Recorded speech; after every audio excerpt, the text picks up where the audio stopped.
हमारे साथ बरेली के डीएम नीतीश कुमार जी जुड़ गए हैं। सर, बहुत स्वागत है आपका ABP Ganga DM e conclave में। नमस्कार नमस्कार। और सर, सबसे पहला सवाल यही कि जो लहर, जो पीक और जो तबाही हम लोगों ने देखी बीते कुछ दिनों में, अब वहां से आगे निकलकर बरेली किस स्थिति में खड़ा है, कितने केसेस हैं और किस तरीके की चुनौतियों से निपटने की पूरी रणनीति चल रही है? देखिए, हम लोगों ने सबसे पहले प्री प्लानिंग किया था। हम लोगों ने हॉस्पिटल्स में बेड्स काफ़ी संख्या में बढ़ाए थे और हमारे यहाँ 3 मेडिकल कॉलेज है, प्राइवेट मेडिकल कॉलेज है। उसमें लगभग हम लोगों ने 800 ऑक्सीजन बेड्स बनाए थे। उसमें एचडीयू आईसीयू के बेड्स भी बनाए गए थे। और उसके बाद फिर जब लोगों के केसेस ज़्यादा आने लगे तो फिर हमने प्राइवेट हॉस्पिटल्स को भी चिन्हित करके उसको कोविड हॉस्पिटल के रूप में चिन्हित किया। और ये हम लोगों ने टाइम से प्लानिंग कर लिया था और लगभग हम लोग 750 बेड्स हम लोगों ने प्राइवेट हॉस्पिटल्स में भी चिन्हित किया। इस प्रकार हमारे यहाँ लगभग 2000 कैपेसिटी के क्षमता हो गई और उसमें लगभग 465 आईसीयू और एचडीयू बेड थे हमारे यहाँ और 1200 बेड्स हमारे ऑक्सीजन के बेड्स थे प्लस। तो इससे हमारे यहाँ जो फैसिलिटी एलोकेशंस है, कॉन्टैक्ट ट्रेसिंग है, काफ़ी बेहतर तरीके से हुआ और हमारा कंट्रोल रूम काफ़ी सशक्त रूप से उभरा। और इसमें किसी के पास भी अगर किसी मरीज का नाम और मोबाइल नंबर ही केवल हमारे पास मिलने के बाद हम लोग तत्काल उसको विदिन 1 आवर हम लोग फैसिलिटी एलोकेट करके उसको एम्बुलेंस भेज के हम लोग मंगा लेते हैं। इससे हमारा काफ़ी सिस्टम अच्छे से चला और काफ़ी फैसिलिटी एलोकेशंस में मरीजों को काफ़ी बेनिफिट हुआ। हम लोगों ने ये कहा कि तत्काल सभी मरीजों को जिसको ऑक्सीजन की ज़रूरत है तत्काल ऑक्सीजन बेड उपलब्ध कराया जाए और हम लोग इसको उपलब्ध कराने में प्राइवेट हॉस्पिटल्स और सरकारी हॉस्पिटल्स के माध्यम से हम लोगों ने इसको सुनिश्चित किया। बिल्कुल सर, कुछ चुनौतियां और भी हैं, जैसे तमाम लोग जो होम आइसोलेशन में उनको ऑक्सीजन की ज़रूरत पड़ रही है और एक स्थिति और देखने को मिल रही है कि जो लोग अस्पताल से ठीक होकर घर पहुंच रहे हैं, कई बार उनको भी ऑक्सीजन लेना पड़ रहा है।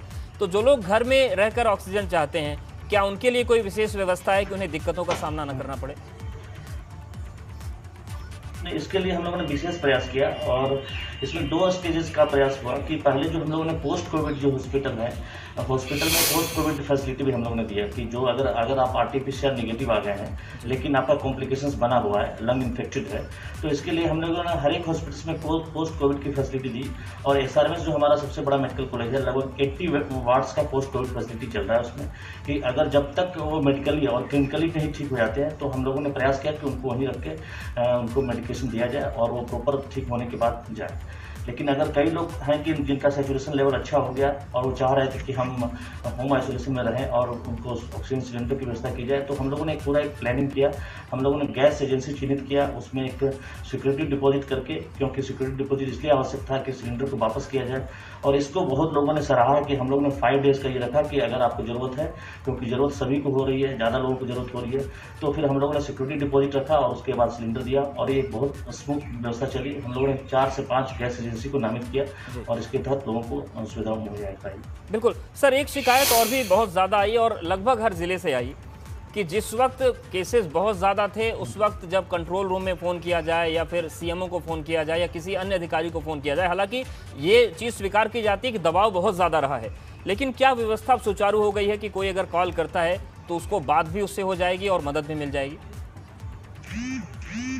नहीं, बिल्कुल एकदम इसमें स्पष्ट है। किसी अधिकारियों को अगर बात किया जाए तो वो बिजी हो सकते हैं, लेकिन हम लोगों ने एक व्यवस्था बनाई कंट्रोल रूम की व्यवस्था और वो इतनी इफेक्टिव व्यवस्था थी। उसमें बैकएंड में भी बहुत लोग काम कर रहे थे।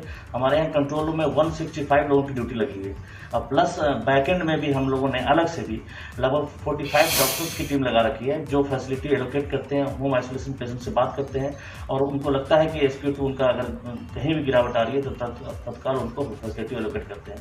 तो ये काफ़ी स्मूथ चला है और हम लोगों ने एक बहुत अच्छा सिस्टम बनाया है, व्हाट्सएप ग्रुप बनाया है जिसमें हमारे सभी डॉक्टर्स फैसिलिटी एलोकेशन जहाँ होते हैं सभी का कंप्लीट एक ग्रुप है और उसमें लगभग 180 मेंबर्स जुड़े हुए हैं। सभी लोग जो फैसिलिटी एलोकेट करते हैं जिस हॉस्पिटल्स में हम लोग को भेजना होता है, तो तत्काल केवल आप हमें मोबाइल नंबर मरीज का और ये उसके अटेंडेंट का और नाम दे देंगे तो हम तत्काल 1 घंटे के अंदर फैसिलिटी एलोकेट करते हैं, मैक्सिमम 1 आवर्स।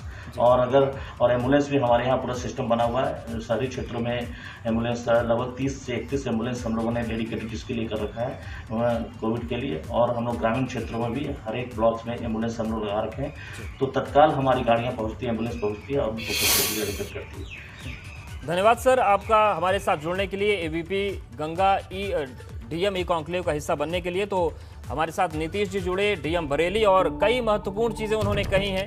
कि व्यवस्थाएं किस तरीके से पटरी पर लाई गई, चाहे वो ऑक्सीजन का मामला हो, चाहे ब्लॉक लेवल तक एम्बुलेंस की उपलब्धता बढ़ाने का मामला हो, और इसके साथ ही साथ अस्पतालों में बेड बढ़ाए गए, ज़्यादा केस आने पर कोविड अस्पताल बढ़ाए गए, और इसके साथ ही साथ व्हाट्सएप ग्रुप बरेली में बनाया गया जिसमें केवल मरीज का नाम और नंबर या उनके अटेंडेंट का नंबर दे दिया जाए तो 1 घंटे के भीतर जिला प्रशासन संपर्क करके मदद पहुंचा देता है।